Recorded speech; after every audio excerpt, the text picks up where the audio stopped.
This is how to create a magnifying glass effect like this one in DaVinci Resolve. So I'm on the Fusion page. I will start by adding a background node. Background node will come along with the media out node.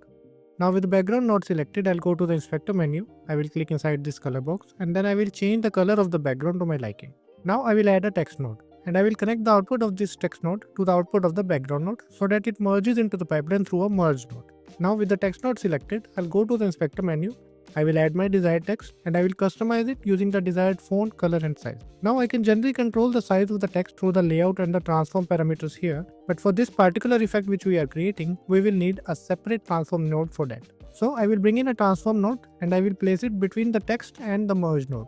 With the transform node selected, I'll go to the inspector menu and I will increase the size of the text to 1.4. Now with the transform node selected, I will add an ellipse mask to it and now you can see that the ellipse mask is creating that magnifying effect. But the size of the ellipse mask is too big. So with the ellipse node selected, I'll go to the inspector menu and I will decrease its width and height to 0.2 each. So you can see we have a very nice magnifying effect here. To make it look even better, I will add one more node. I will click anywhere inside the node editor to make sure that none of the nodes is selected. Then I will press shift and space key together to open this tools menu. Here I will search for a node called dent and I will insert this to my editor. Now holding the shift key, I will insert this dent node between the merge and the media out node. Then with this dent node selected, I'll go to the inspector menu and I will change its type to dent 2. I will decrease its size to 0.2, same size which I use for the ellipse mask. I will decrease its strength to 0.5. Now I have a PNG of a magnifying glass here in my media pool. I will drag it to the node editor and I will connect its output to the output of the dent node so that it merges into the pipeline through a merge node. Now to control the size and position of this magnifying glass image, I will need a transform node. So I will bring in a transform node and I will place it between the media in node and the merge 2 node.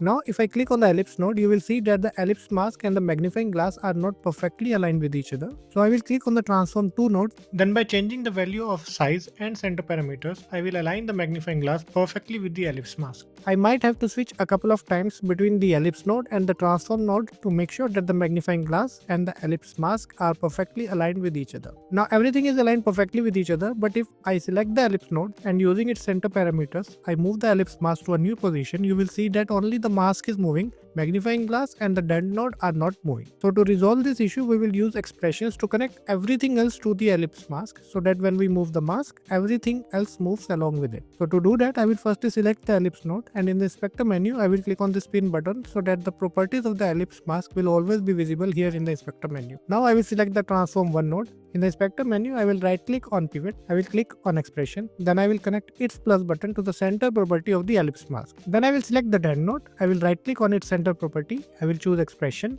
I will connect its plus button to the center property of the ellipse mask. Then I will select the merge 2 node. I will right click on its center. I will choose expression. I will connect its plus button to the center property of the ellipse mask. So now everything else is connected to the ellipse mask. So now if I select this ellipse node and using its center property, if I move this ellipse mask to a new position, everything else will move along with it. So now the only thing which is required is animating the ellipse mask. So for that I will select the ellipse node. I will align the playhead at the beginning and then I will decrease its center X value so that the ellipse mask moves to the left side of the text. Here I will add a keyframe. Then I will go to the last frame and I will increase the center X value to move the ellipse mask to the right side of the text. So the animation is ready, I just need to make it smooth. For that I will open the spline editor, I will click on the ellipse checkbox, then I will click on zoom to fit to see all the keyframes, then I will click on this button here to select all the keyframes, and then I will click on this button here to make the animation smooth. And that's it. This is how the final magnifying glass effect is going to look. So that's it for this one. Do hit the like and subscribe button for more such videos. Thank you.